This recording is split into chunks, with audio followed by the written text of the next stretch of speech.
you, Mr. Chairman, for holding this hearing. Say that last sentence. Thank you for the witnesses for being here today.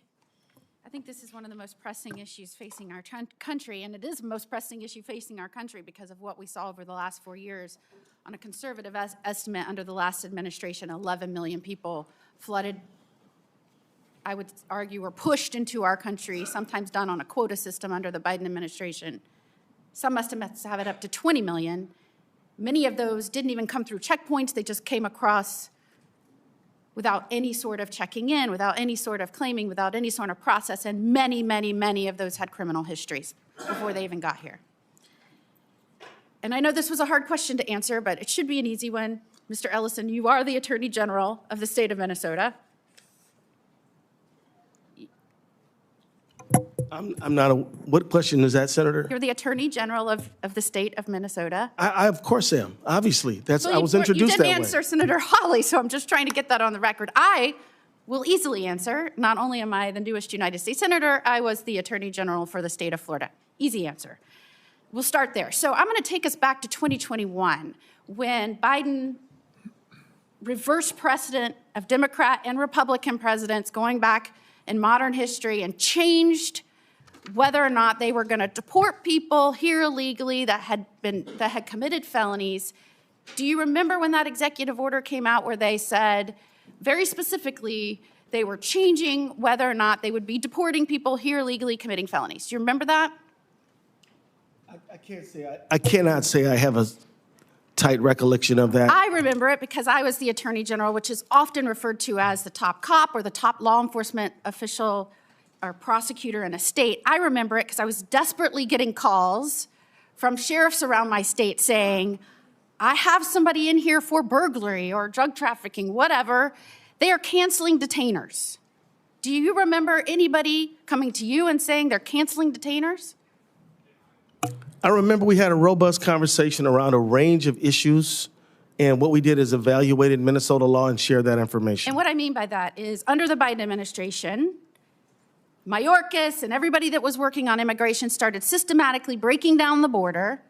And not only that, which allowed for the 11 million to 20 million people to come in, not only that, they started telling law enforcement officials around the nation that had in their custody people here illegally committing crimes, don't hold them anymore. We're going to abandon precedent that used to be done under Democratic and Republican presidential administrations, and we're going to stop holding people here illegally committing crimes. Don't detain them because that's not our policy anymore.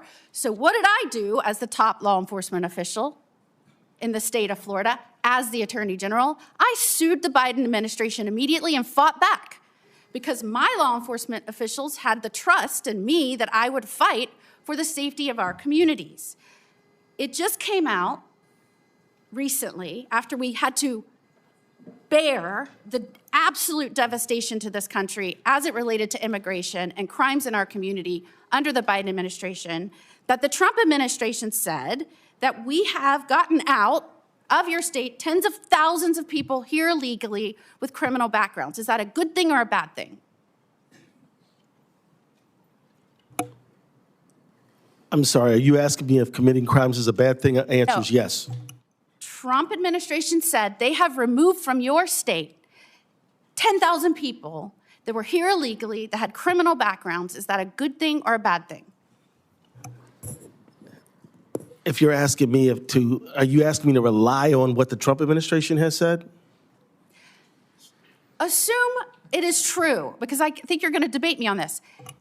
They have removed tens of thousands of people across the country that are here illegally, that have committed crimes. They have a criminal background. Is that a good thing or a bad thing? I agree with the general premise that we should remove the worst of the worst who are not authorized to be in the United States who commit crimes. Okay, so if they're here illegally and they've committed burglary, should they be removed? What was that? Ma'am. You said yes, I just couldn't hear you. Ma'am, look, I think I answered your question. You didn't. I'm asking you now. If you're asking me, this is a simple question. As if somebody commits Minnesota, a crime, if someone burglarizes commits a home crime, and they're here illegally, should they be deported? if somebody commits a felony offense, I mean, but it's. Okay, let me make it simple. If they are drug trafficking and they are in Minnesota and they're here illegally, should they be deported? Have they been convicted? Let's assume they've been convicted. Yeah. Okay. If they have broken into people's homes or committed theft, or let me go as far as saying if they've committed fraud and they're here illegally, should they be deported?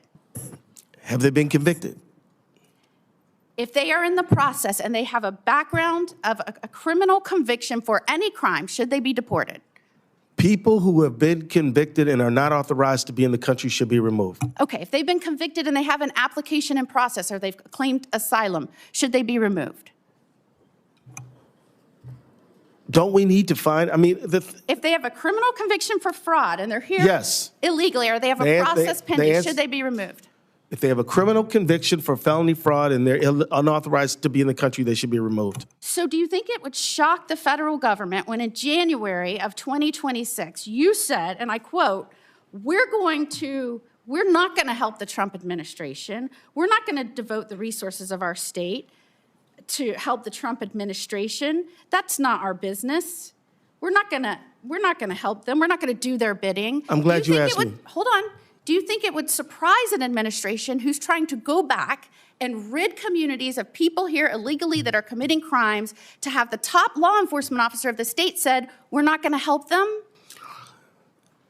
So, Senator, here's the thing. The federal government is a government of limited and enumerated powers, among them immigration enforcement. Do you think you should help remove people here illegally that have committed crimes? Should you help the administration? We should obey Minnesota and federal law. That's what we should do. Does it surprise you that you said you think you have 7 counties that have entered into 287G? Out of 87 counties, 7. Would it surprise you that Florida has every one of our counties signed up to help the administration rid our communities of those that are here legally committing crimes?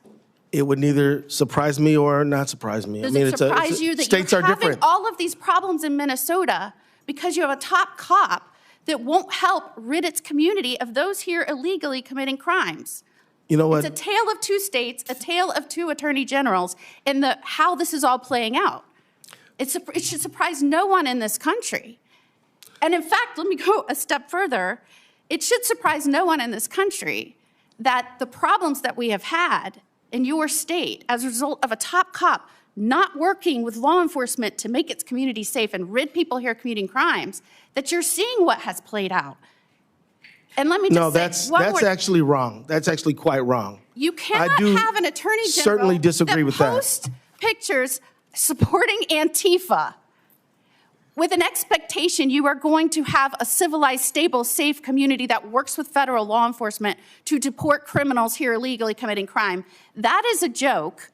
And it is also the reason why you have a crisis in law enforcement ranks. You have such a high vacancy rate in your state because no one that wears a badge and does these dangerous jobs believes that their top cop supports them. And as the wife of a law enforcement officer, I think that is a shame, and your state deserves better. Senator, I thought we were going to have a real conversation. I'd be happy to have one, but now I know that you don't really want one, so congratulations on your theater. Time has expired. With that, this concludes our first panel. I'd like to thank our witnesses for participating in today's hearing. We will now transition to our second panel momentarily. So we're going to use the same order? Do you have the second? We'll get you on. Okay, the run of show. You find this once they get settled, just a couple of minutes. Yeah.